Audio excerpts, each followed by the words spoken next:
Good evening. Welcome to the November 18th, 2025 Millis School Committee meeting. We'll start with attendance. Ms. Briggs? Here. I am here. Sean Powers. Mr. Underhill? Here. And Mr. Radis. Excellent. Ms. Canistrari is not with us tonight. Superintendent Mullaney is here, and Shalene Volpe, our senior staff accountant, is here as well. I'll read our traditional announcement and then we'll get started. So this meeting is being recorded and can be viewed on Mondays at 7 p.m. on Comcast Channel 8 or Verizon Channel 37. All meeting videos are also posted to the Millis Public Schools website under School Committee. All videos are also available on YouTube. All school committee minutes and agendas can be found on the School Committee page of the Millis Public Schools website. Persons wishing to speak during open session must sign in before the meeting starts. Comments are not to exceed 3 minutes in time. Individuals may not name students, staff, or parents. All topics for discussion must be limited to those items listed on this evening's agenda, and all comments must be directed to the chair. The committee may not respond to public comments. It shall be their decision to discuss issues at a later date, and all times are approximate. We don't have anybody signed in for, all right. So we'll welcome our student representative first, Jocelyn.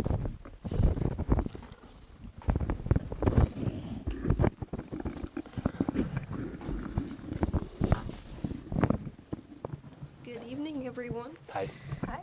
Last week, the football team and the band went to CFB to greet the elementary schoolers in the morning, and the next football game is on Thanksgiving at Medway High School at 10 a.m. The students of the month from October results are in, and they are Talitha Fuller, Liam Votor, Maddie Smith, and Angela Noonan. Emma Genovese, for cross country, running on the girls' side, placed second overall at the state meet, and Xander Hafford ran on the boys' side and finished in the top half. Both band and chorus are nearing their winter concert on December 17th. Leos and DECA alike have been holding fundraisers and drives that help the community and their individual clubs. Terpsichore is coming closer and closer to the Nutcracker on December 5th, 6th, and 7th, and preparing for our middle school and CFB shows next Wednesday. Newspaper will be coming out with the newest edition sometime this week. The annual No Shave November run by Active Minds has many people in school participating. There's a student council meeting on Monday at some point in school day. And last but not least, the High School Drama Club is preparing for their performance of the Christmas Carol this Friday, the 21st, and Saturday, the 22nd at 7 p.m. Snacks and concessions will be sold, and tickets are available at the door. So everyone should come and support, especially if they like to see people on stilts. Now we must brave the last full week of school until the highly anticipated Thanksgiving break. Thank you. Thank you very much. And Ms. Coppice, our teacher representative. Welcome.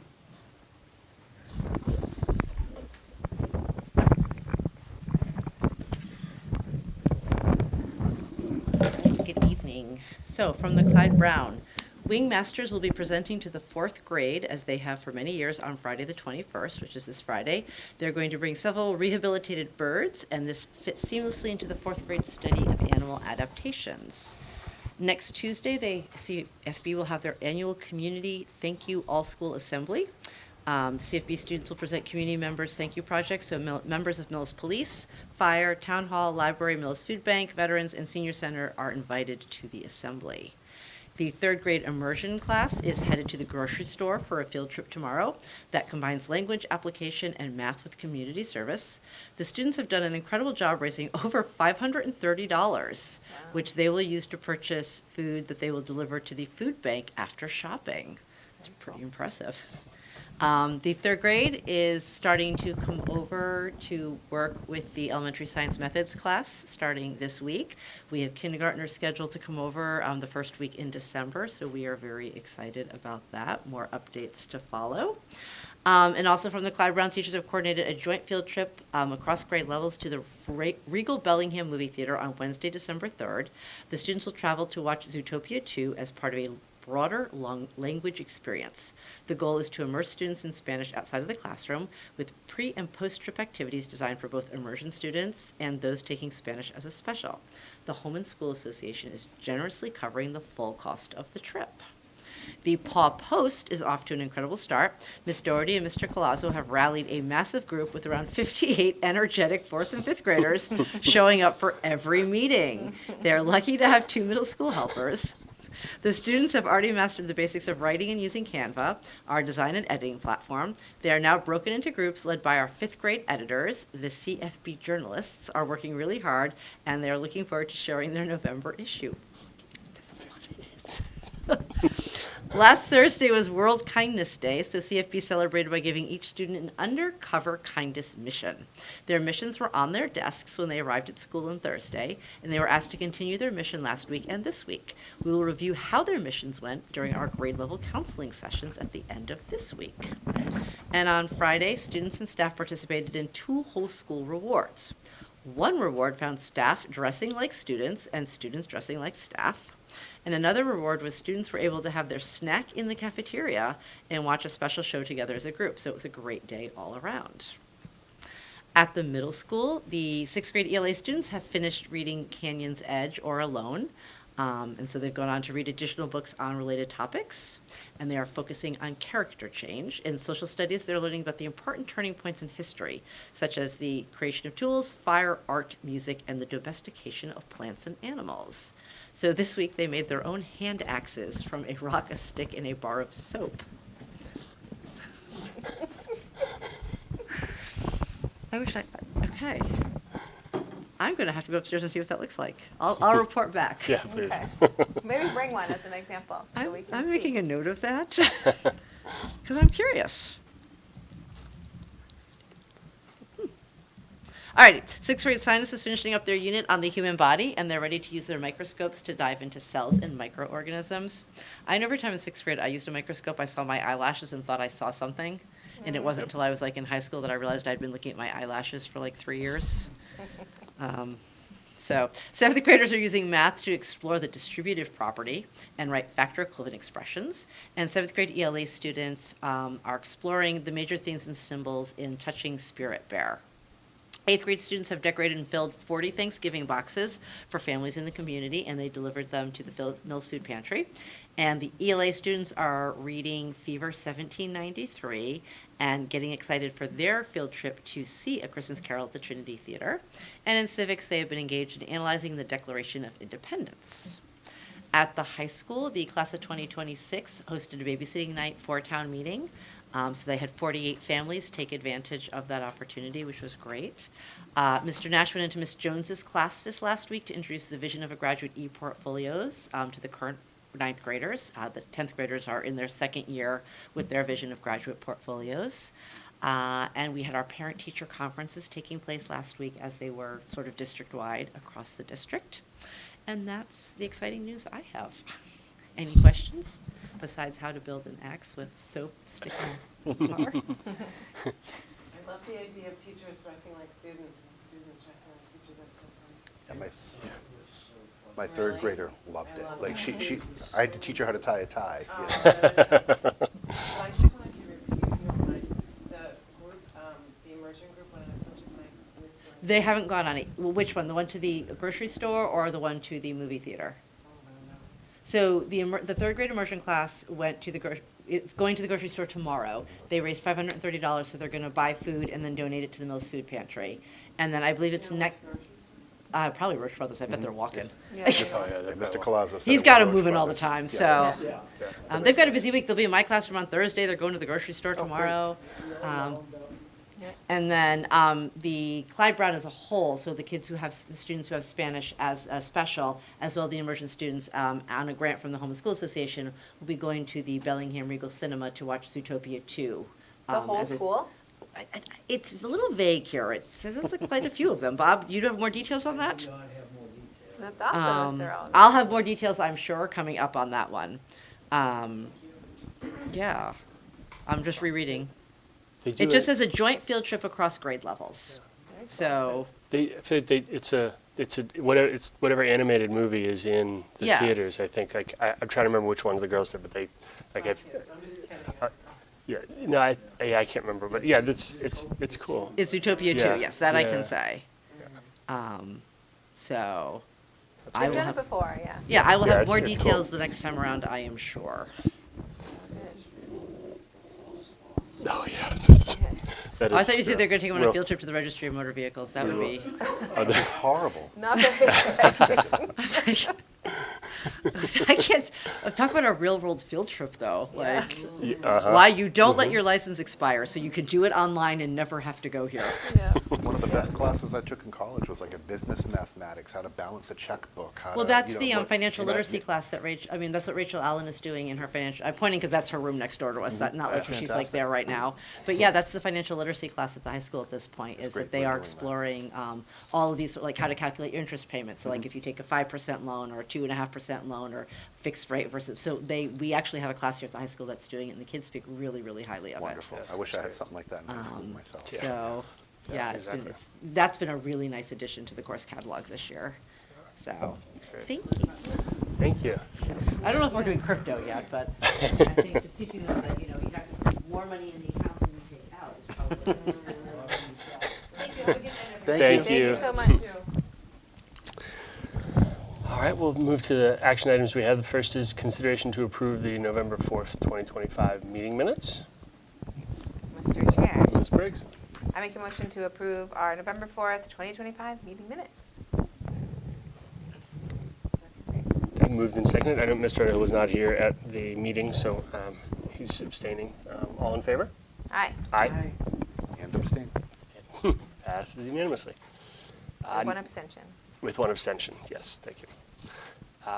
Next is consideration to approve the additional middle school clubs. Right, so since the last time the committee approved clubs, the middle school has added a number of clubs, which is great news.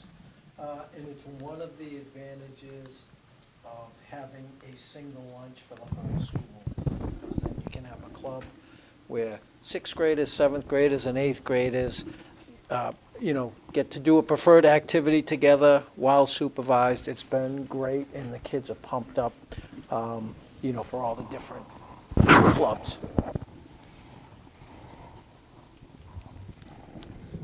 And there are just some additions to the ones that we've, Correct, yeah. Okay. So that, and it's in your packet. Yep, I'm looking at it. The clubs that we'd be seeking approval for. so the ones that are highlighted are the new ones? Right. Okay. Do you want us Do to you- say what they are or out loud? As yeah, I guess, presented. As written. yeah, don't know, should we, I guess we can read them. Okay, Mr. Chair, Ms. Briggs? I make a motion to approve the additional middle school clubs, which includes Terpsichore, I think is how you pronounce it? Yep. Fishing club, student council, Terpsichore for 6th grade, 7th and 8th grade, middle school active minds club, the walking club, the chess club, the baking club, and the homework club, homework lunch club. Lunch, yeah, right. Second? Moved and seconded. Further discussion? Sounds great. So just a question, so do we have to have these, are these listed, do these get listed in our contract so that they're like? These don't have a stipend attached to them. Right. If and when they do, we'd put them in the next contract, but if they became stipended positions before the next contract, we'd do an approval through the committee. And that way we have it documented, so when it's retirement time That's what and I was all thinking. that stuff, Yeah. we Okay. takes care of Student that council together. is one of the ones listed in the document as being new, but is that because it's meeting at lunch instead of after school? Is that why that's a new? Well, this is a middle school one, so I don't know if it's, Oh. Yeah. this is for middle school activities that we're looking Makes at. sense. Yeah. Makes sense. So I think that maybe the high school one is the one that's in. That makes sense. Yeah, no, I think maybe it is because it's the lunch meeting. Because that, we've already approved the student council. Right, Yeah. So, they're adding like a lunch one in. yeah. Great. Yeah, any other questions or discussion? All in favor? Aye. Aye. Passes Thank you. unanimously. Thank you. Next we have consideration to approve the Millis High School competency determination. Right, and we've discussed this since November of last year, when the MCAS was voted out of as being a graduation requirement in Massachusetts. So now in May of last year, the Board of Elementary and Secondary Education voted that districts are required to adopt their own competency determination at the local level. So instead of MCAS being used for the competency determination, now we have to develop our own. Of course, we did it last year for the class of 2025, and that wasn't that bad because most of the kids in 2025 had passed MCAS before the law changed. So now moving forward, the state has also put some additional wrinkles into it. But the proposed competency determination, it's in your packet. It's based on guidance from the Department of Elementary and Secondary Ed, Mass Association of School Committees, and Mass Association of School Superintendents.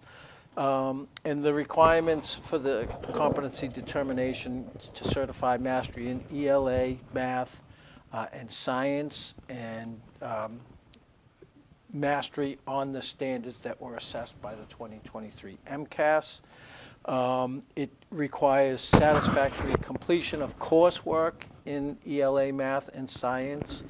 And in the required courses, a student must successfully complete a final assessment in the course, or a capstone or portfolio project, or an equivalent measure identified by the district. And then one of the new wrinkles is, beginning with the class of 2027, this year's junior class, they must also demonstrate mastery in U.S. history. And so the specific subject matter in ELA, it's the English 1 and American literature, basically freshman and sophomore English, because that's what MCAS assessed. In math, it's Algebra 1 and geometry. In science, it can be biology, chemistry, physics, or technology, engineering. Those are the areas that were tested in MCAS. And in history, beginning with the class of 2027, it's going to be 1 year of U.S. history. The competency determination identifies the courses that are in our program of studies. It indicates final assessment, capstone, or portfolio projects. And it also provides flexibility and accommodations for students with disabilities, English learners, and then those kids that transfer to Millis High School from another state when they're juniors or seniors, when we have to, try and figure out how do we know if this student has mastered those areas. And it also includes an appeal process. So it's in your packet, but this is the draft of the competency determination with those details in it. So I have a couple of questions, Mr. Chair. Yes, Ms. Briggs. Why are they waiting for the class of 27 for the history thing? Why is that not? Are they not taking U.S. history? No, they're taking U.S. history. I think it's because last year was the first year that they had the civics test in 8th grade. Mm-hmm. And so kind of like folding that in by the class of 2027. So these kids in 2027 didn't do a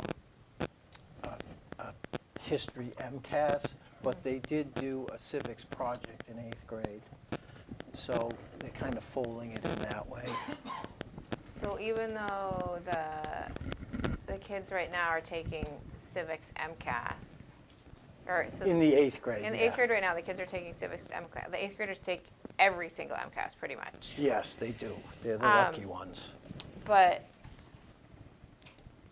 I guess I don't understand why that matters if MCAS don't matter anymore. Like, the whole point, right, is that like we're not using the MCAS to as a graduation requirement, or so as a competency determiner. So I don't understand why that would matter. Like the kids in the class of 20, right, this class, 2026, they still took U.S. history and should be able to know their information. Certainly in Millis. Yeah. But I think because we knew, like last November, we knew ELA, math, and then science. We didn't know last year about history. So they kind of sprung this on us in May. So we'd have to determine, like schools would have to determine what course, what the final assessment was, or the portfolio. So I guess they're giving us a little time to figure out exactly what that's going to look like in that class. But you know what the civics MCAS looks like. So assuming that the seniors can pass the 8th grade civics information, right? Like, I guess I don't understand Yeah. the correlation between the two things, right? Like, who cares if they didn't have the MCAS because we're not actually using that data, and that's an 8th grade thing. So like the seniors are going to have much more in-depth information about U.S. history. So like, that's like comparing apples to oranges. Like, I don't disagree with you Yeah. because it is broader. It's not just civics. It's a year of U.S. history. Right. Like, I don't so- see how that competency in the 8th grade civics thing correlates to them passing history at the high school Yeah. level. Yeah, I just think we have English, science, math, and they put in social studies. So when you say they, like, this is coming from DESE? This is coming from the state, yeah. This is the Board of Elementary and Secondary Education, so the Board of DESE.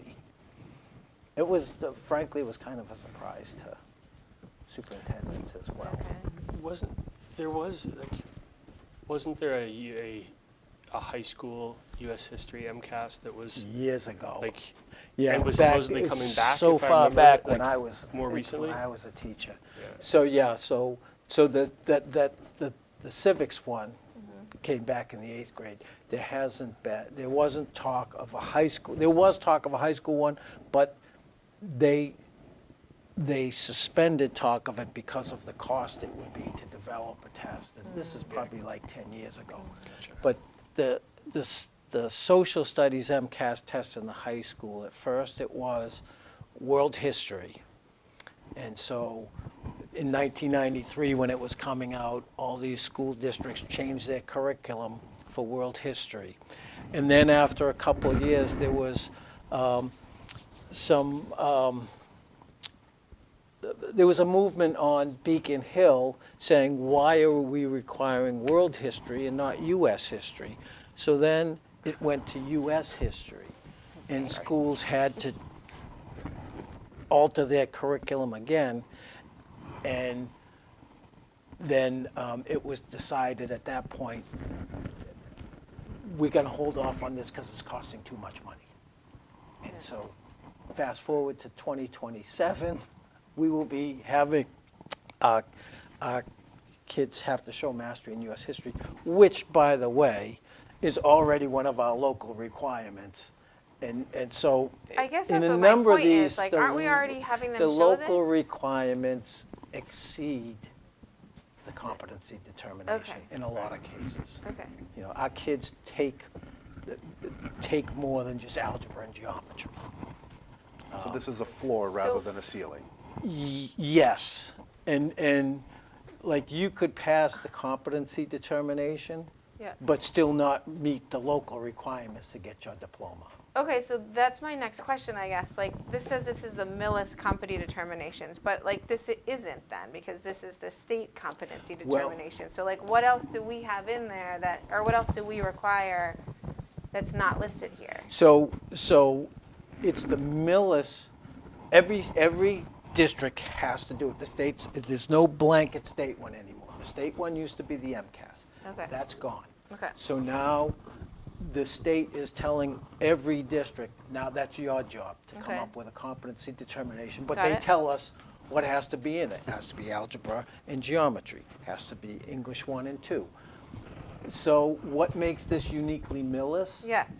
is the individual classes in our program of studies that address those standards. So in the document, Yeah, so the English 1, American literature, grade 10. right, British and it gets literature, in more, those right, ones. it gets in more detail in the actual policy, like aligned coursework. It's English 1, American literature. If a kid transferred in as a junior and they didn't, like, if they transferred in from, another country or something, didn't have English, but they spoke English and passed Brit Lit, that would count. So it's the courses that are aligned that would demonstrate mastery in these areas. Got it. I'm good. Personal opinion, it is kind of superfluous. Right, okay. Superfluous with our local requirements, but. Okay. And so the committee would need to approve this, then we submit it to the state. Got it. This is like on top of our graduation requirements. This Correct. is what we're doing. It's in addition. Okay, Yeah. thank you for that clarification. I'm sorry it took long. It's because okay. It's, I don't think I could get my question out until the end there when I was trying to. yeah.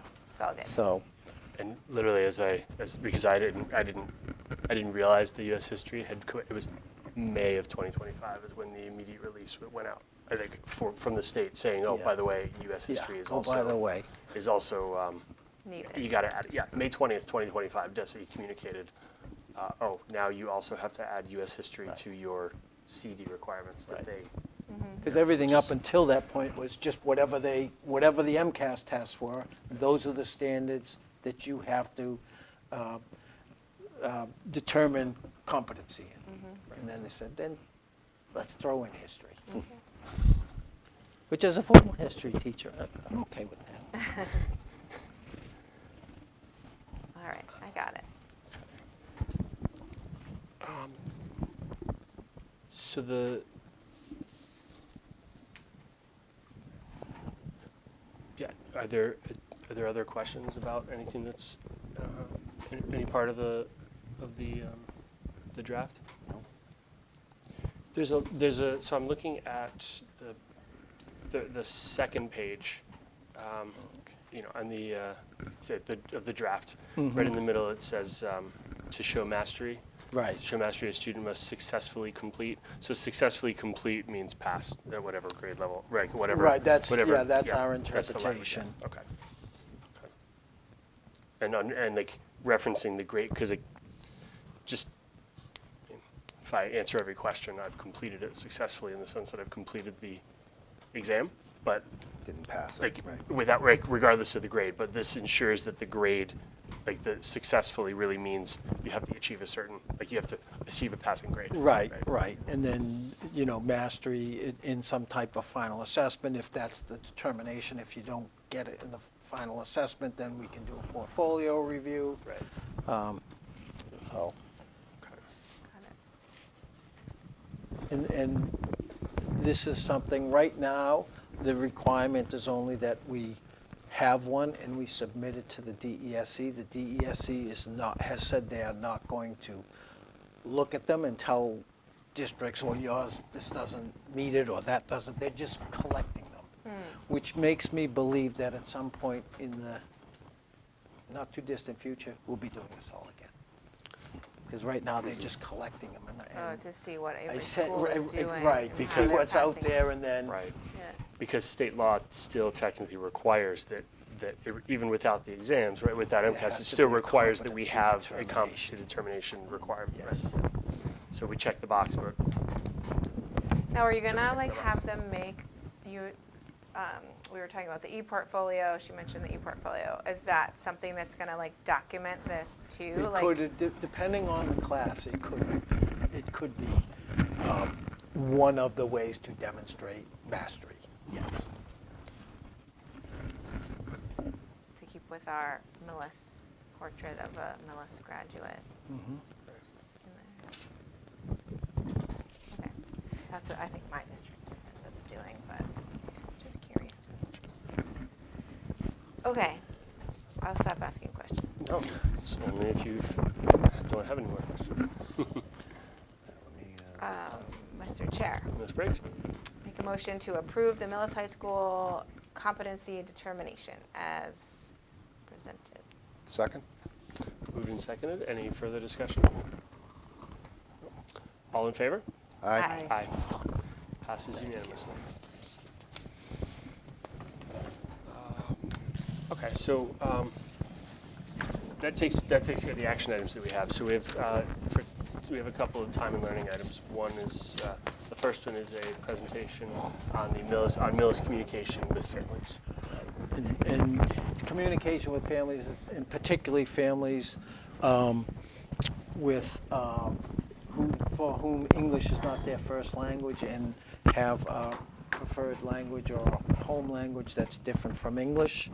So the first line of communication is a new website through Apogee, and one of the really strong points of it is when you go to either on the Millis Public Schools or an individual school page, right here in the upper right-hand corner of the page, there's a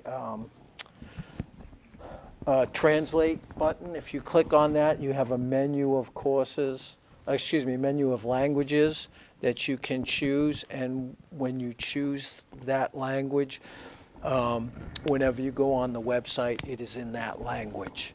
And so we're very happy with the ease of that this year. And if we need a new language added, we can do that, yes? Correct, Okay. correct. How many languages are there? Right now on here we have, I think it's 11. But as Robin said, we could add as needed. But these languages are based on the home surveys. And just a point, I mean, I don't know how easy it is to change, but all of those languages are written in English. Perhaps if it was Chinese and they actually had Yeah, the that's a characters for good point. Chinese or Arabic. Good point.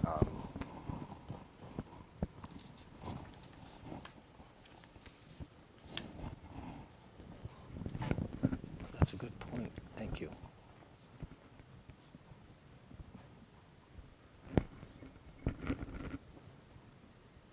Right, because one of the things we do is at the bottom of our emails we have translations, and it's in the language that the person would be wanting to do it. So that's Right. very And I good don't know point. what we could do with the translate tab. Well, one of the things To when help we with do that, have but- newcomers come in and they register, we go through Okay, you walk the them through tools that. and Excellent. devices, Okay. and they actually get a copy of, this is a handbook for multilingual learners, and they get this handbook translated into their home language, but it has, all the different areas Fantastic. that they can access. And then generally, I'm kind of getting ahead of myself, but after about a month of them being here, we check in with them again to see how everything's going, and are they having any trouble with any of these devices. And It's good you're being proactive. Great. and then at the district level, the app that hopefully everyone has on their phone, the mobile app for Apogee. Again, great communication with families who are able to push information out. I've been able to use it a lot for the MSBA projects, notifications and so forth. But the app also has an ability to translate. So for the app, if you have the app and you go to the home page, and there's the 3 lines for more, you click on that, and if you then go to the next page, click on the wheel, it has language preferences, and this app has every language you can imagine. And so if you click on a language and save it, then every text message you get from me sending it out or a principal sending it out on the app, it's in that language. And so it's really, we've really been pleased with the new website and app with its ability to communicate with our families where English is not necessarily the language spoken at home. We're also happy with it for everyone in the district. It's a lot easier to use to push information out. And this is, in our emails home, at the below the signature, we have the instructions for translating it into these languages. And again, based on the home language surveys, we could add more to that. We use Bay State interpreters for IEP and parent meetings, and last year we also contracted with Lexikeet for on-demand phone and video interpretation. And Lexikeet is we've been really pleased with that. Bay State interpreters, you call ahead and you have to schedule them and so forth. Lexikeet has on-demand, you just call them on the phone, and you can have the person on the tablet or on your phone, sitting in on the meeting. And there were a couple teachers over at Clyde Brown during conferences that used Lexikeet, and they would very pleased with the process and the people that they had doing the interpretation. Our teachers felt they were excellent. So again, technology is just opening doors for us in this area. We have report card translations. When students sign up, we have spreadsheets of families who request translation services or interpreters, and so the appropriate personnel have access to that. So if you're a classroom teacher and you have a student whose family has requested interpreters and translations, you know that. So if you're going to call that parent, you connect with Lexikeet, make that call, and be able to have that service available. Sending home the communications, forms, emails, and notices in the preferred language. And we've applied for a grant to train some staff as Tier 2 interpreters. We're fortunate we have a number of staff who have been able to serve as translators for us and interpreters for us. And this grant would provide even more training. And it's really nice that we do have staff that can do that, because they become a human point of contact with the family, and the staff have been great about checking in on people and really making them Two feel questions before you move on.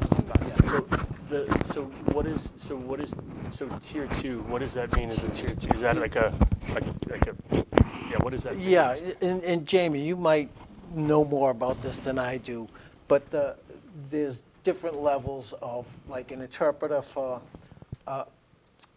curriculum night would be a translator interpreter. Tier 2 would be more confidential meetings and have those kind of skills. Yeah. And so our staff obviously know about confidentiality and things like this. This would give them the training to get them certified as Tier 2. Gotcha. And how do the report card translations work? Is that something that the system does, or that we do? No, we do it through, manually.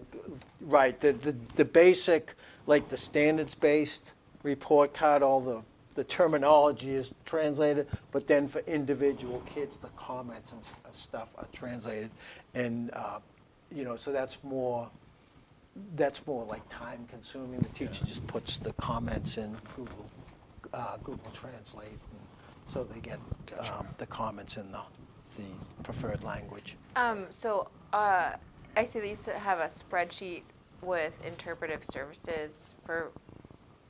There's an icon you can put in PowerSchool, so it can be next to that kid's name, and you can see like what language they speak at home. Yeah. So I don't know if you guys do that. Yeah, or not. I think we might, but I'll check on that Yeah. too.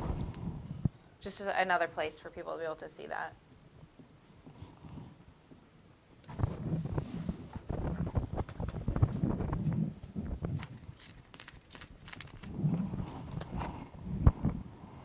And then at the school level, I mentioned the home language survey and the follow-up. from staff. And then, again, going back to when the person first shows up with their kid, the registration meeting, all the bus forms and free and reduced forms and school forms, those are translated. There's the follow-up 1 month later. The Talking Points app, I don't know if any of you have used that app. I've used it, yeah. That's a great way to communicate with parents, and it's kind of along the lines of our Aptogy app. When you connect with the talking points and the parents or the guardian selects the language, when the teacher sends out a text, it's translated into that language. And so a lot of our teachers use that. They send home pictures and things like that. Open house translators, parent conferences, translators, interpreters, report cards, progress reports. As I mentioned, the school newsletters use SMORE. Again, the recipients can choose the language for that so that the newsletters are translated. And at the classroom level, again, talking points, classroom newsletters are translated, emails home are translated. Again, the teachers know who needs things translated, and then Lexikey as well. So, those are the many ways that things are happening, and I have to say, in the last 5 years, it's just become so much more easy to do these things. With the tools that are available. Yeah. Correct. Yeah. So say a message goes out to everybody because one of the buses is not running, right? Mm-hmm. So when that text message goes out to everyone, is it like if my home language is whatever, not English, Portuguese. right? Spanish or Portuguese. And Right. is that message coming to me in Portuguese? If you signed up on the Aptogy app for Portuguese, it's coming in Portuguese. What if I don't have the app and I'm getting the text message? Is it? It would be English. It would be English. Yeah. But again, hopefully that's one of those things at the registration meeting, kind of walk you through. Here's the Aptogy app. What language do you prefer it to be in? Okay, we'll do that. And the last meeting, Ryan had that example of the family, and this wasn't for the Aptogy thing, it was for other translation, where the family on their when they originally came, they had Hebrew as a preferred language, and they contacted the school and said, we don't need it in Hebrew anymore. So it's really amazing when you think about it. Can I ask you a question about the emails? Yep. So it says, I'm trying to find, the district level communication page.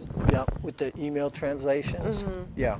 So just to clarify that, all the emails will be sent in English. Right, and, for those, yeah. and everyone needs to copy and paste into Google Translate. And the link to Google Translate is there for 4 languages, even though we have 11. Yeah, so and I don't know if my screenshot cut some of them out, or if we need to do the others. But I'm just clarifying Yep. that it's the parent's responsibility to copy and paste and go into Google Translate to see what the message said. The message is not produced in their language. Right, for those emails. So I'm wondering, there's 2 sets of things. There's the apps that do the automatic translation, which is teacher to parent communication for talking points. And then the other app, what's it called? Aptology? The Aptogy is the... Apogee. So that's covering bases, but then there's this other set of communications that are going out in English. Is there any way to merge those 2 systems so everything that comes out will automatically come out in the language that I would say at this point where we are right now, no, because Aptogy is not, we have Gmail, and a parent can set Gmail, you can set your Gmail to translate, and in that case it would. So if you, I don't want to go into my emails. No, I but have it set up in multiple languages on mine. Right, yeah, so, and, that's something that's also discussed at the, at the incoming meeting, if we use Gmail, if you use Gmail, and Yeah, that's that's the the other thing, thing. you don't know what Yeah. parents Yeah, are. so in those discussions, it's, sometimes it's, do you have Gmail? If you get a Gmail account, this is what you can do. And in that case, if you go into Gmail and put the translation for the language, then yes, every email you get would be in that language. But you're saying, so there's nothing we can do on our end to streamline that. It's really dependent on the recipient of the email to use their tools to find out what it says. Right, but like in the ideal world is we help them write on day one, like check the box for translate, put the language in, and then they don't have to worry. They don't have to do this cut and paste or anything like that. It just comes out in their preferred language. Do we have any data on messages received that have been understood by the parents? For example, progress reports, report cards, any kind of day-to-day communication. Is there like a survey that says, you've got 38 language learners that take the access test. So of those 38, how many families have actively communicated in the past 14 days in a language they can understand? For example. Yeah, I don't. Periodic. Yeah, no, I don't think we do have data, but that's something worth looking into. Surveying those families, and that might uncover if Right. there are holes in the system. Right, so because I'm seeing like there's two ways of doing it. One, it's automatic for the parent as long as they notice that their settings on talking points. And the other is like a lot less automated for Right. them. Yep. And then you have this like, what could be daily communication, especially if the student has special needs or whatever the case may be, depending on their level of needing support. So those kind of, like for me, like I just in my role, what I do, I've never talked to a parent in English, because all of my students clearly in my department don't have English, and that's why they're in my department. But the point I'm getting at is that, so for those students, it never crossed my mind to use English, but I think that if we have the survey results saying messages received and I understood, message or report card received and I understood, progress report received and I understood, like that kind of data feedback That'd be good would data. shine light on, how well the translation we are using, because we have a large variety of translation methods. And I agree with you, AI is making it ever easier, every second. Just to get that feedback to find out like how successful Right, are these and are different. there messages falling through the cracks? Exactly. Now, what do you use with your families? Do you use talking points or? Well, we have used talking points as a district. This year we transitioned to Parent Square. I don't think it's any better than talking points. I just happen to speak 4 languages or 5 languages, so I do a lot just on my own. So I don't, my 2 biggest language groups are Spanish and Portuguese, which are my top 2 fluencies, so like I'm fine in those 2.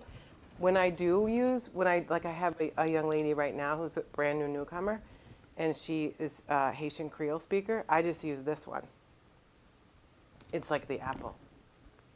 And you can do voice, so I'll speak to my phone, and then I'll press play, and then my phone speaks to her. Right, right. I had a Vietnamese student last year, and we just used it like that when I would talk to him. But I didn't, I don't teach, so I'm not in the classroom, so I don't confer daily with kids like this. Right. And right. parents, like I said. But I do think talking points solves a lot of trouble. My question is, if we don't have everything going through talking points, then like, are we missing channels? And then the question then presents itself: what is being received? How much is being received? Like, let's just go crazy and say you heard back from all 38 families, and 20 of them were getting progress reports, report cards, teacher communication, and district announcements. But in their language, because they had their settings. And then you have 18 that that's- received, only teacher to family communications, but no district announcements, no emails, no progress whatsoever, then you know, maybe tighten up with them in their settings, have a meeting about, you know, maybe did you have the wrong language selected? Yeah, no, that's definitely worthwhile, worth looking into. Especially when you already have the tools, menu tools in place. I Mhm. mean, you could, Yep. it could be little effort on our part to make that communication bridged. If it's needed, right? Because if we don't even have that data, then we don't Right. know what's needed. Yeah, I think it is a good point to know how successful the tool we are with all those tools that we have that we're using, right? Right. It's a good point. I'm saying this on record. I can't believe Power School won't translate for you, and the teachers have to translate their own comments. I think that's Yeah, that's bonkers. But I just think that Yeah, maybe for- tomorrow they'll come out with, but it's gonna cost us.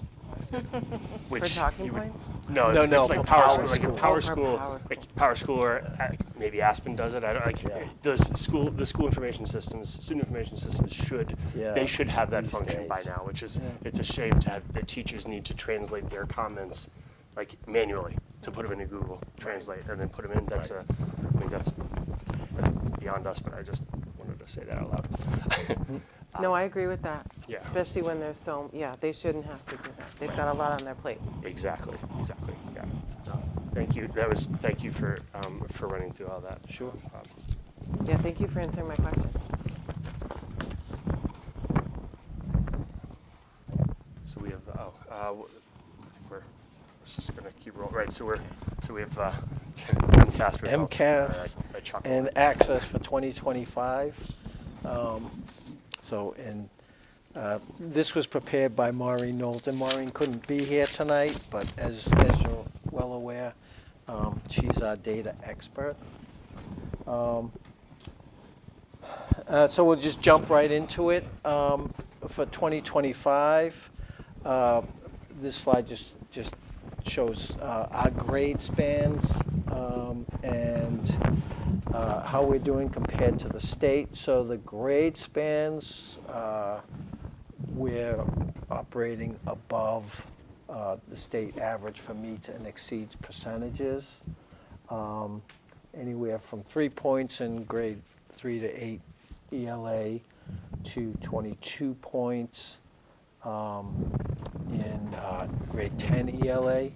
And the SGP is the student growth percentile, and typical growth is between 40 and 60%. So all student growth percentiles are within the typical range. And feel free at any time to stop and ask questions. And then these graphs just demonstrate Millis compared to the state, and we see grades 3 and 8, 3 through 8 ELA. We have fewer students in the not meeting than the state average. That's the red part, and depending on the others, the kind of, I don't know, what's that, burnt orange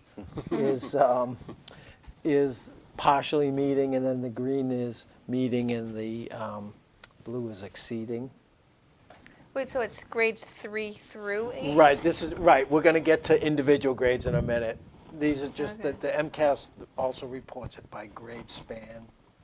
But like grade 4 doesn't take the MCAS, so like what does that mean, 3 through 8? Well, grade 4 takes the MCAS. Every grade from 3 to 8 through 8, takes yeah, it AP takes ELA? MCAS, Oh, yeah. okay. Yeah. Science I and thought that it was only- technology, okay. engineering is different. It's only in grade 5 and grade 8, and then grade 10. Okay, yeah. But, so these are the 3 through 8 results. And then the grade 10 results, again, you see that in grade 10 meets or exceeds, it has higher percentages than the state average. And then this is just 3-year comparisons. So, in 2023, grades 3 through 8 were 10 percentage points above the state average. In 2025, we're 3 points above, 3 percentage points above the state average. But again, all those bands are above the state average. And then this is actually a graphic that comes from that Open Architects that we talked about last week. So this is one of their free ones. We're going to be getting their special ones for other things too. But this just gives you a sense of, how many are meeting or exceeding over a 3-year span. And civics, like we just talked about, was brand new, so we have nothing to compare it with. But you can see we've seen a decline in our meets and exceeds over the last 2 years in ELA. Last year, a decline in meeting and exceeding in math. Science has been fairly steady over the last 3 years. And again, civics, we have nothing to compare it to just yet. And then the individual grades. What, can I just back you up for 1 second? Yep. So this is showing some of the data that from us having to cut the last 2 years with our loss of not getting the override. Right, and we'll see that as we go to individual grade spans, grade levels, we'll see that as well. Specifically in ELA and math in the middle school level is what I'm curious about. So this is in 2025. We have 12 out of 18 subjects grade and subjects tested above the state average. So 67% of our grade levels were exceeding the state. A couple of telling things. You notice in grades 3, 4, and 5 ELA, we're below the state average. Grade 5 math, above the state average. And grade 7 math, we see below the state average. All the other grades were above the state average. And then science above state average.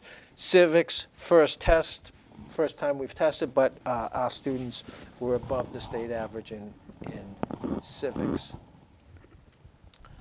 And then if we look over the three-year span, the green is up to 10 points, 10 percentage points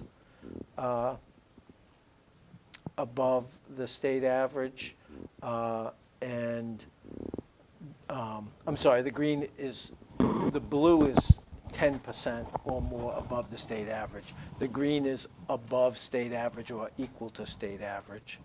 And you see, to Robin's point earlier, in 2023, we had 94% of our grade levels at or above the state average. In 2024, we had cut 6.4 positions, including a classroom teacher at Clyde Brown. We had 82% of student grade levels performing at or above the state average. In 2025, we had 15.8 positions cut, and we had 67% of our classes grade levels at or above the state average. So, we're seeing the results. Again, people are working very hard, kids are working very hard. Overall, the results are still good, but they're not as good as they were. Comparison to the state, going back to 2019 before the pandemic, that's become kind of a standard. We're trying to get back to 2019, and you can see at the state level and in Millis, in most levels, we're still lagging behind where we were in 2019.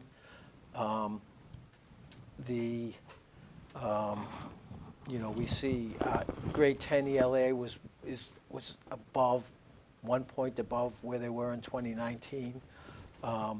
And you see grade 8 science above where they were in 2019. High school science, the test they took in 2019 was different than the test they took in 2024 and 2025. So you can't compare that one, but the high school science, they were 2 points above the year before, and the state was 3 points below, just to give that some context.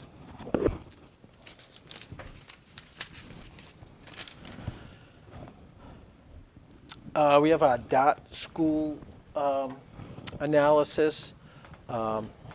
DOT stands for District Analysis Resource Tool. And basically, it's, according to the state, those districts that are most similar to Millis in population, or excuse me, enrollment and special populations, selected populations like students with disabilities, EL students, low income, etc. So our DOT schools for 2025 were Berlin, Boylston, Douglas, Hopedale, Ipswich, King Philip, Manchester, Essex, Newburyport, Seekonk, Silver Lake, and Sutton. So when in comparison with our DOT districts, we see in grades 3 through 8 ELA with 45% of our students metering a C. We're near the lower end of that scale with our DOT districts.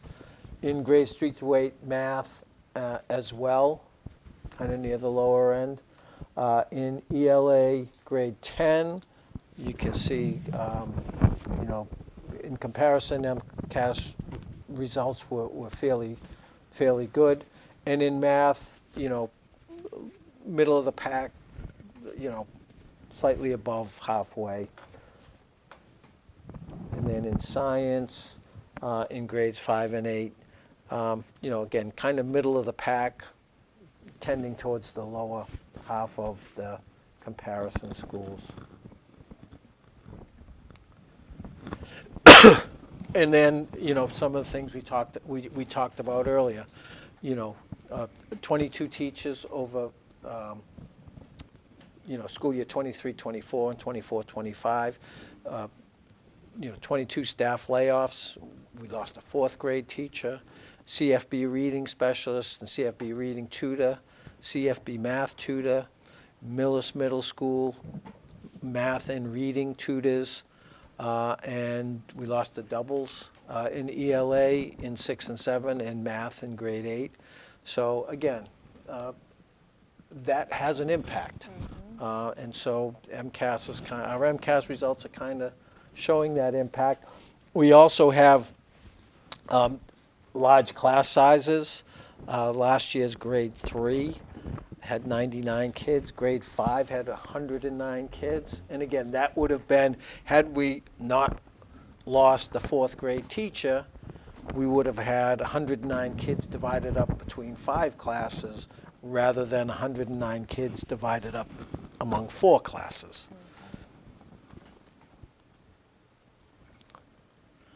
And just, when you look at the individual grade level results, there's a lot of factors that are at play.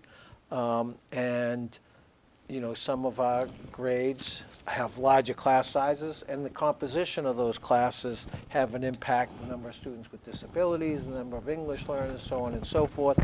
So, we look at our grade 5 in particular, who are now our grade 6. Last year there was 109 students in that class. 32%, so almost 1 in every 3 students in that class was on an IEP. 11% of those students were English learners, and some of the kids were both. They're English learners and they're on an IEP. 6% former English learners, FELs, and 48% were considered high needs, which is English learner, student with disability, and or low income. So those are just some of the numbers that, when we compare things to 2019, which is kind of the standard we're looking back to, the composition of our classrooms was different 6 years ago. And then just some overall takeaways.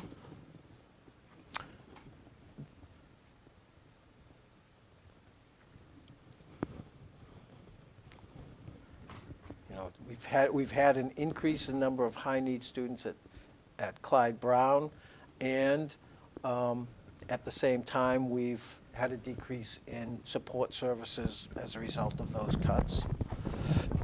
And, you know, kind of like we were talking about earlier with some attendance issues, the real, one of the real strengths of looking at this data is when you drill down. And so when we drill down, we look at ways that that data can help us, like an individual student's performance or a grade level's performance. And one of the things that we've seen is that at the Clyde Brown level, that the testing from the 25 MCAS, the kids didn't perform as well as their teachers had expected in writing. So, you know, they're going to be working more on developing writing skills. In math, there was a weakness in number sense, fractions, and problem solvers. We have the math working group this year, and you know, they're looking at this data and how are we teaching these things, what materials are we using. So this data helps us really kind of drill down into that. And we just continue to monitor the performance of cohorts of students. And then access testing. Last year we had 35 students testing, and these are English learners. 25 of those 35 students were at Clyde Brown, 4 at the middle school, and 6 were at the high school. And that testing, and Jamie, I'm glad you're here because you can correct me if I stray. But there are basically 4-step tests: reading, writing, speaking, and listening. Included in that is also they also get a score for literacy, comprehension, and an overall score. And to be considered for recategorization into being a FEL, a former English learner, a student must reach a proficiency benchmark score of 4.2 overall and 3.9 in literacy. The highest score you can get in a category is a 6. So last year, of the 35 students tested, nearly half of those students were also students with disabilities. We had 11 students, 10 of whom were in Clyde Brown, who were newcomers, level 1 students. So 32% of the 35 students were newcomers to United States schools. 59% of the students made progress or met the state benchmark, so we're very pleased with that. And you know, it's just amazing when you look at, we had 25 kids at Clyde Brown, 11 of those 25 were newcomers, and we had 14 of those kids, of those 25 kids making the benchmarks. So that, you know, there's good work being done there. And I think it's also indicative in the student growth percentile. Again, student growth percentile between 40 and 60% is considered typical growth. So when we look at Clyde Brown, we see 63% student growth percentile. You know, that's above ordinary growth. And then we had 6 students who were reclassified as FELs, and 4 of those were from Clyde Brown. And currently this year, we have 38 students, 23 in Clyde Brown, 9 in the middle school, and 7 in the high school. So you can see that fifth grade class that's now our sixth grade. Those EL students have moved on from Clyde Brown, and now that wave is coming into the middle school, and in 3 years we'll be moving into the high school. So I don't know if you have any questions on any of the data. I have a question. Yep.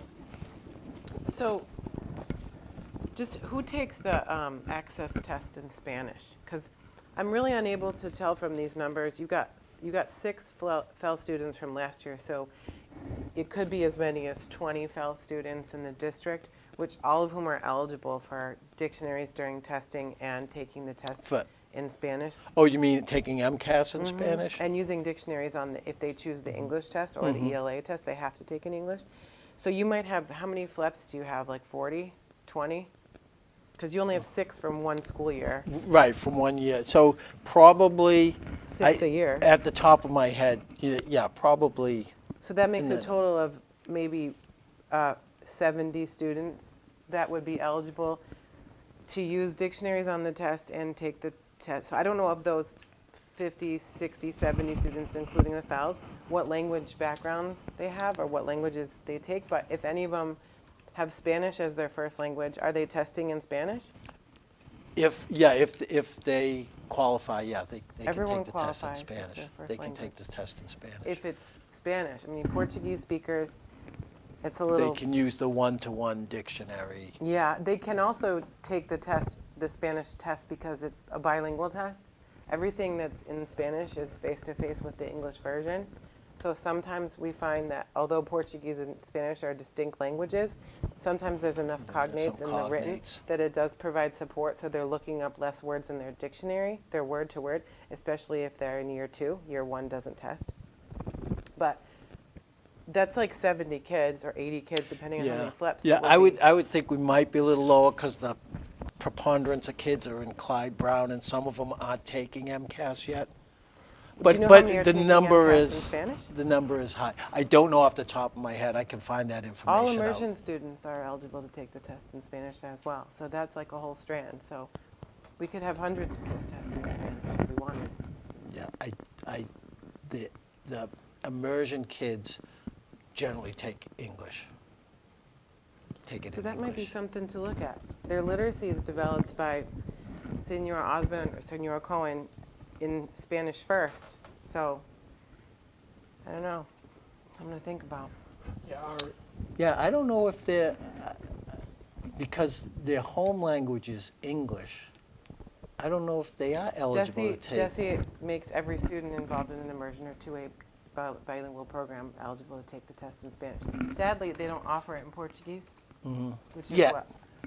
I don't know from this number 30. I don't know how many of those are Spanish speakers and how many are Yeah, Portuguese. more. I would say more would be Portuguese. Right, but it's not listed here anywhere. Their language of origin or the language of their families. There's no breakdown. Right, yeah. The best we have is up at the tippy top when we see the 11 languages that are from the language survey, which is really good. But I don't know how many are Bulgarian, how many speak Arabic, or Haitian Creole, etc. So the only thing is Spanish is a lever because of the testing availability that could be a support for Portuguese speakers as well. So I don't know, that's something that could have drastic Yeah, impact I on can- the data, I can- especially accountability data, which is a pretty important factor. Yeah, I can find out how many took it in Spanish. And maybe to further that, open discussions with families and teachers, if they would recommend a certain student to take the test, because they're offered the entire range of testing. From grade 3 to grade 10, every single test is available in Spanish through the DESI, except for the ELA, obviously. And newcomers don't take the first year, they don't test. So to me, anyone who has Spanish or Portuguese that's still coded EL and taking access should be testing in Spanish, and all the immersion kids, depending on their performance. I don't know, but that's just something maybe you want to have, because in the interest of improving the data, right? Because all those numbers there are incredibly indicative of a lot of things. There's a Right, there's a lot of correct. impact from these numbers. So when it comes strategy time, that's maybe a lever you want to push.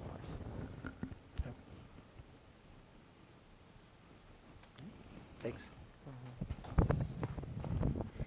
Do you know if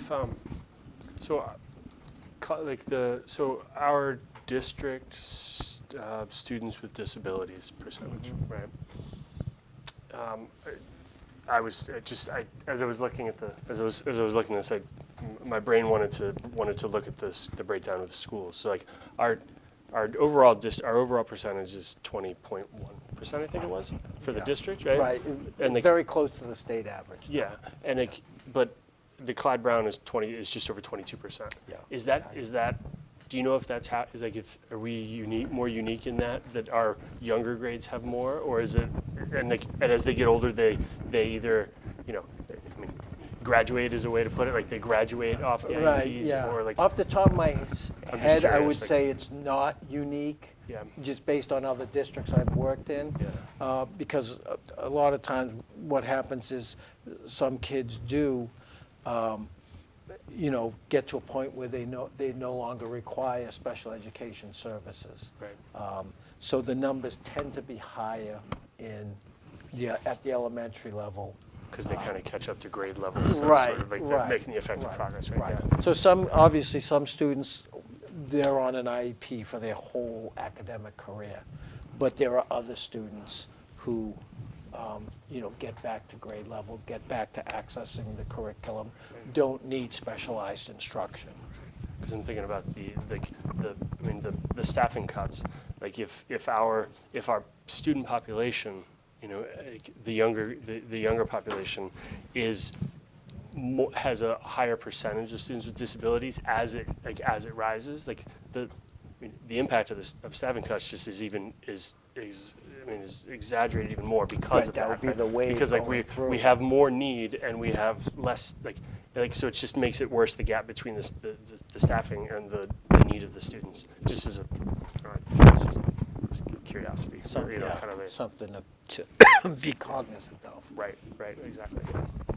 Yeah, thank you. Yeah. Any other questions or? Okay. And then Yeah. the next Oh, thing yeah, I you still have more have in there, is just the DESE came out today for the first time and released information on staff attendance. They release student attendance data every year. This is the first year they've released staff data. And so it's brand new. Again, like I said, it just came out today. So I'm just going to show you some numbers and we can figure out what it means to us. And I think it's going to be a process to figure out how we use this data. But anyhow, it's the first year that the DESE is releasing the data, and it's reported in 3 categories. It's teachers, it's administrators, and it's all staff, which would include paraprofessionals and other support personnel. And it's reported at the district level and individual school levels.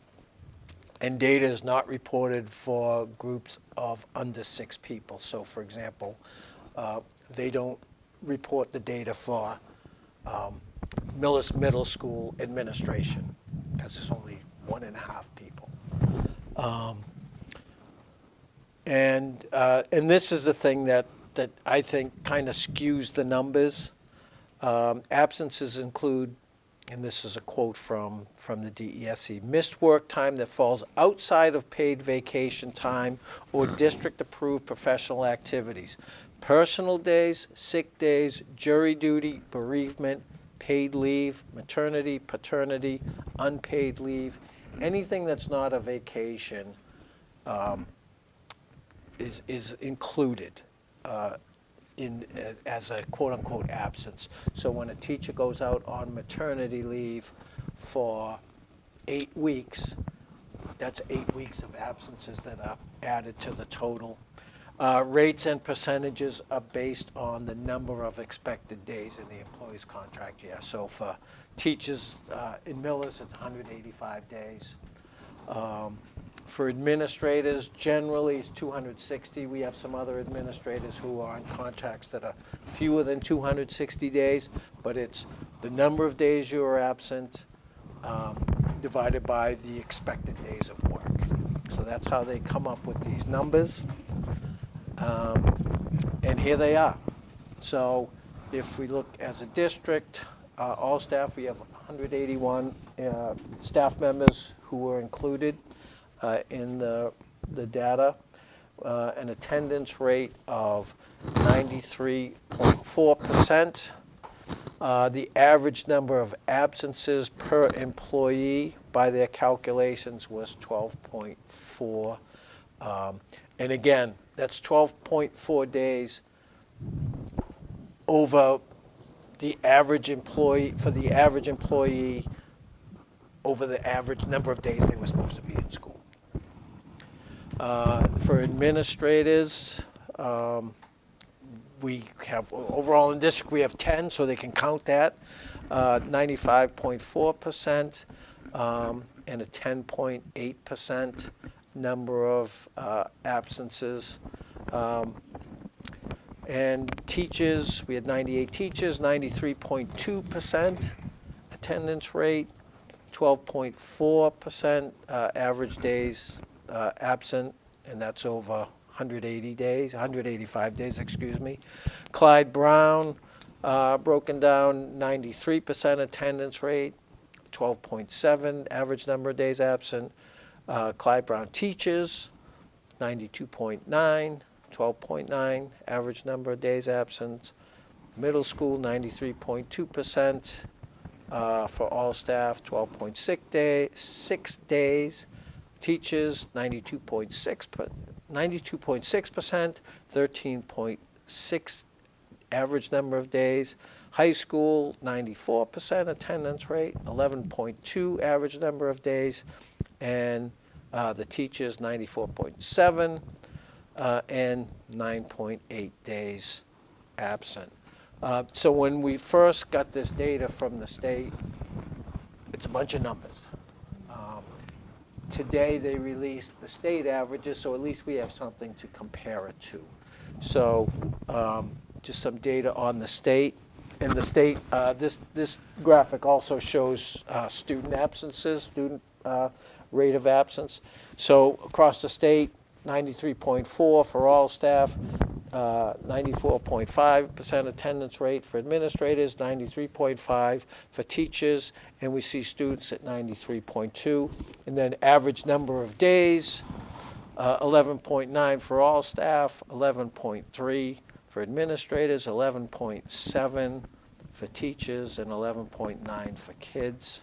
So comparing the Millis data with the state data, the attendance rate is the same as the state.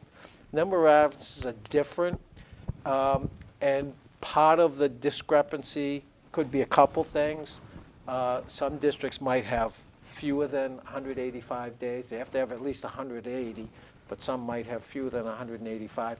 And then also, a district that had a lot of turnover, they might have someone coming in at the beginning of second semester, and so they're, instead of being there for 180 days, they're there for 90 days, and that gets all worked into the calculation. So if someone's there for 90 days and they miss, 10 days, that's the equivalent of missing 20 days in a 180-day schedule. So, again, this is just the first look at the data.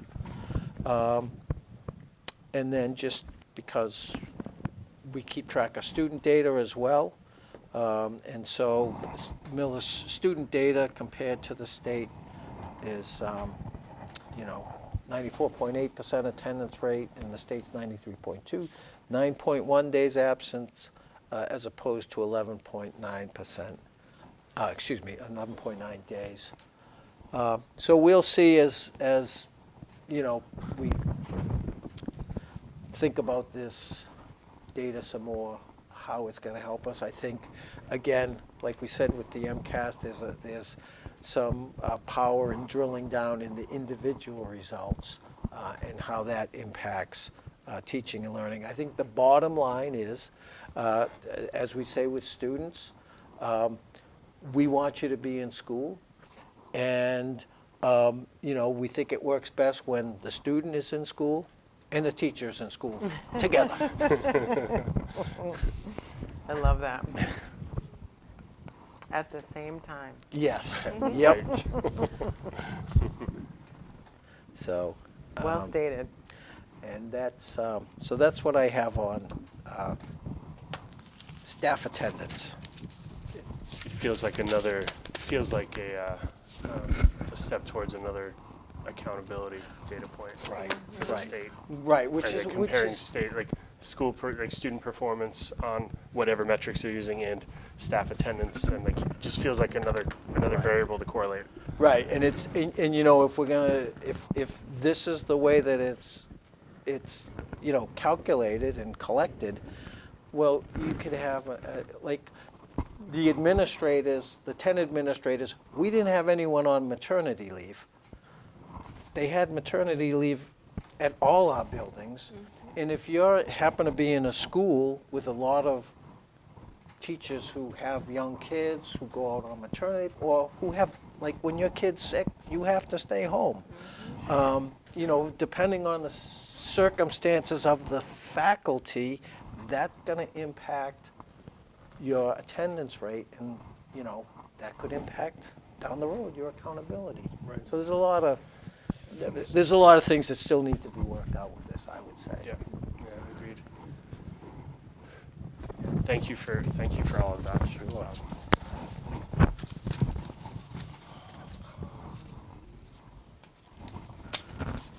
So next, the next item on our agenda is an MSB update.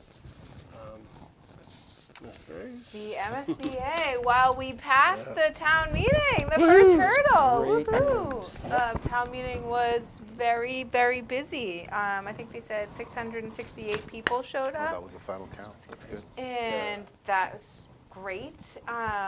The auditorium and the gym was packed, standing room only. Although I actually never made it into the gym, I just heard that it was packed, standing room only. But the auditorium definitely was packed. Many people spoke out in support of the school from all demographics. Lots of senior citizens came up to speak in favor of the school. Lots of parents came up to speak in favor of the school. It was really great to hear all the support for the school. The parents group did awesome rallying the troops to get everybody there. So we just have our next hurdle, which is December 8th, to get to the polls to vote, which early voting starts on Monday, November 24th. So you can go to the town hall starting on Monday, voting for at the ballot for the school. And that's open until all through December 8th, although closed on Thanksgiving. But we need to get everyone to the polls, all the same and more people Right. from that. It was a good meeting, I think. I agree. Great. It felt like overwhelming support. Yeah, it was good. Yeah. I don't know, anything else that I Yeah, no, I think it's just the town vote on December 8th. Yeah, raising awareness, and Yeah. I know the sign holding spreadsheet still has plenty of open slots.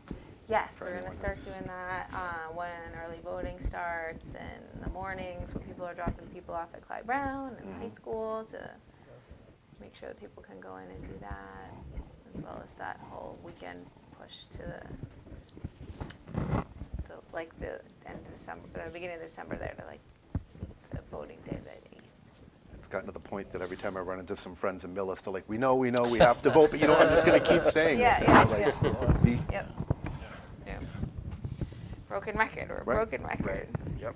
It's good. We have our meeting tomorrow night to go over like the next phase with the school building committee. I think that's all, right? Yeah. Thank you.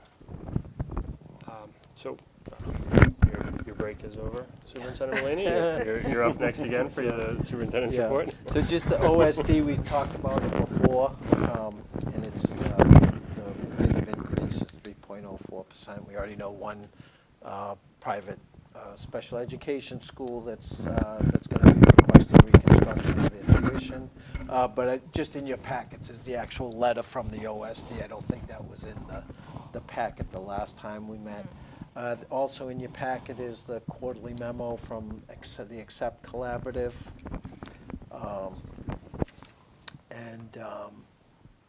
So that's for your information as part of the packet. And then I did the staff attendance prematurely, but we have that information. And then correspondence, we just got this yesterday, I believe. We received a generous donation from the Iorio Charitable Foundation. We received a $15,000 check in the mail. It's in our safe right now, and we'll be getting that deposited quickly, and that's to the general fund of the Millis Public Schools. So that very generous donation. And as a donation, it needs to be formally accepted by the committee.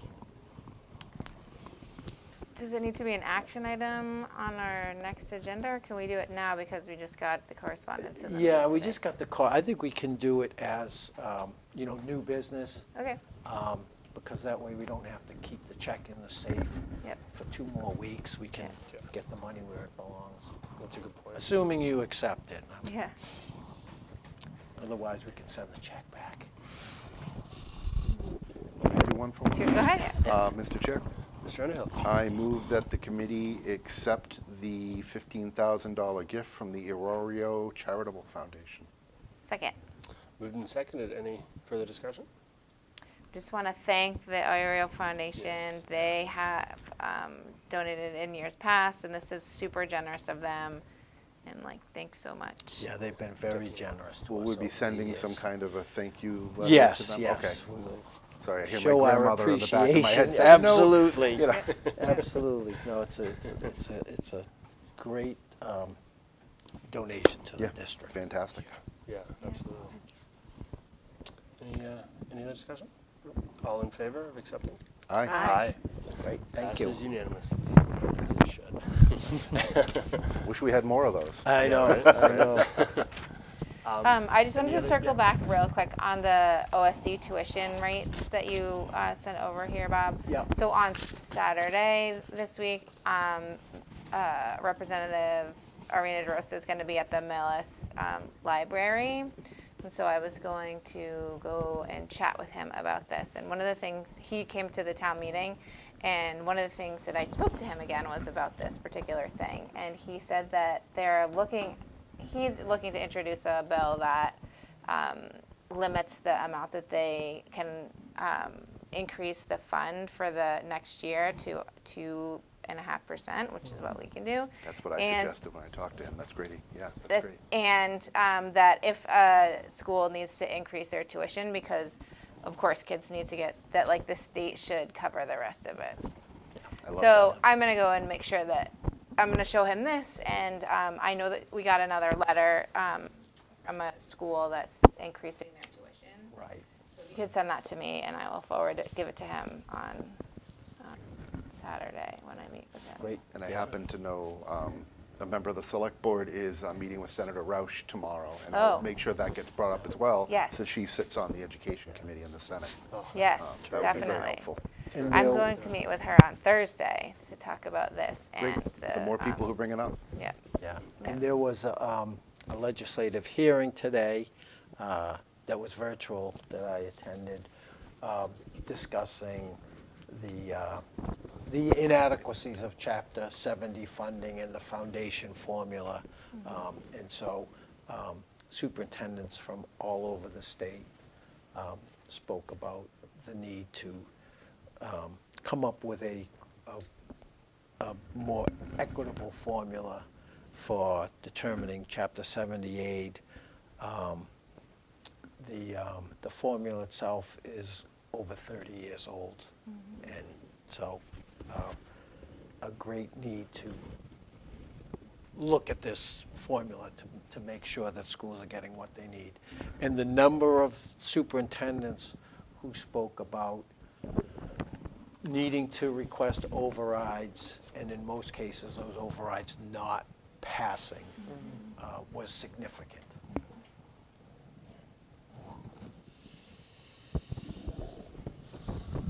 It's, So on that happy note. terrible. Right. Yeah, I was letting the silence hang there intentionally for effect. That is the end of our agenda for the evening. And we do not have an executive session scheduled, so I'll Motion take to adjourn. Yes. Second? Moved and seconded. This is just a, I think all in it's just favor. all in favor? Aye. Aye. Aye. We are adjourned. Our next meeting is December 2nd here at the library at 7:30. And following that, December 16th. Thank you very much. Thank you. Thank you.